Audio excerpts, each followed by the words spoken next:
आध्यात्म धर्म के अंदर, सनातन धर्म के अंदर स्पष्टीकरण से कहा है कि परमात्मा एक है और उसी की ही इबादत करो। उसके अलावा हर एक इबादत जो है वो मेरी ओर नहीं ले आएगी। यही बात गीता में भी कही है कि मेरे द्वारा रचित अनेक जगत है, देवी देवता है, अनेक विद्याएं हैं, पर जो मुझे प्राप्त करना चाहता है वो सिर्फ मेरी ओर ही आएगा। जो मेरे द्वारा रचित देवी देवता, सिद्ध विद्याएं, अनन्य प्रयोग, अनन्य ब्रह्मांड, उसके प्रति प्रयाण करता है, उसको वही प्राप्त होते हैं और वो मैं ही प्राप्त कराता। क्या कहते हैं? वो मैं ही प्राप्त कराता हूं। तुम्हारी जो इच्छा होगी मैं तुमको उस ओर की ओर जाने के द्वार खोल दूंगा, तुम वहां जाओ। और जिसकी परमात्मा की ओर आने की इच्छा होगी और तीव्रता होगी और तड़प होगी, और उस तड़प के अंदर वो खड़ा होकर दिखलाएगा कि नहीं, मेरे अलावा और कोई ही नहीं चाहिए। इसीलिए भी काल पुरुष तुम्हारी परीक्षा लेगा,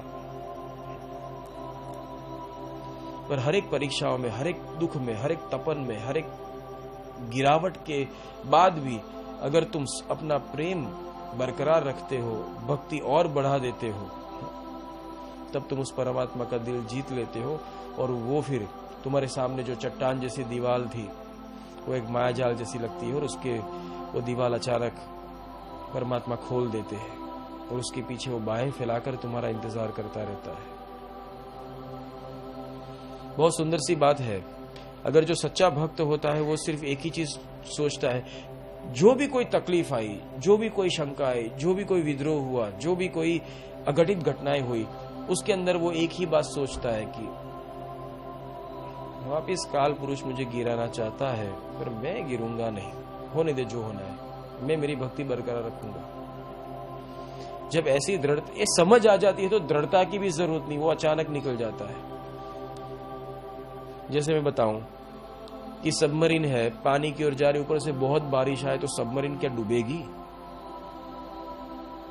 जिसका तैरना ही पानी के अंदर है, डूबकर तैरना है, वो डूबेगी कहां से? इतनी समझ आ जानी चाहिए।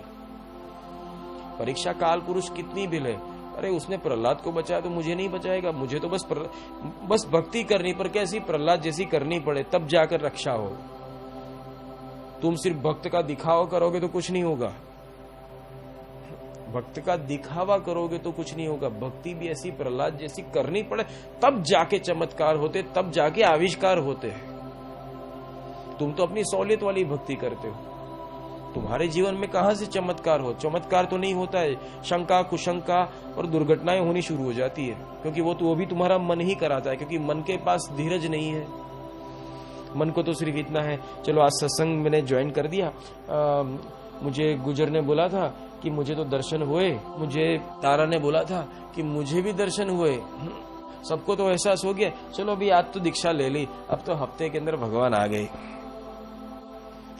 फिर देखिए चमत्कार क्यों नहीं होता है, चमत्कार क्यों नहीं होता है, चमत्कार क्यों नहीं होता है, चमत्कार क्यों नहीं होता? बेचारा चमत्कार ढूंढते रहता है, बोला मैं सही, सचमुच में सही मार्ग में हूं कि नहीं हूं, कितने यहां से पहुंचे, कितने गए, कितनों को चमत्कार हुआ, कितनों को अनुभूति हुई, अनुभूति हुई तो अनुभूति थी या फिर कोई भास था या तो इत्तेफाक था, और एक बार हुआ तो दूसरी बार क्यों नहीं हुआ, वगैरह वगैरह। इतने मन के कूपमंडूक चिंतन के अंदर इतना विष पैदा कर लेता है और फिर खुद ही डिप्रेशन के अंदर जलता है।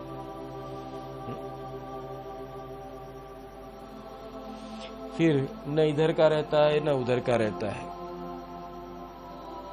और फिर मायूसी में जाकर आ लौट के आजा मेरे मीत, कि तुझे मेरे गीत बुलाते हैं। बस बैठे बैठे रुदन करना शुरू कर देता है, खुद को कोसना शुरू कर देता है। जब तुम्हें तुम्हारे अंदर से तुम्हारा मन कोसना शुरू करे तो समझ लेना कि तुम उस रास्ते पे सही थे।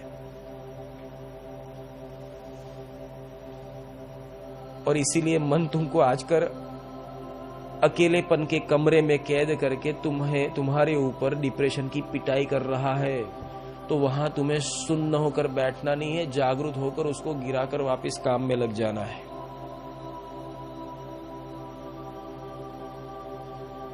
एक बात समझ लेना, मन होता है वो तुम्हें पीटता है, वो बिना लाठी पीटता है, पर ऐसा पीटता है कि लाठी का वार जो होता है ना वो शायद चंद दिनों में मिट जाता है, पर मन का वार ऐसा होता है कि मृत्यु तो क्या, मृत्यु के बाद भी बरकरार रहता है, इतना भयानक पीटता है।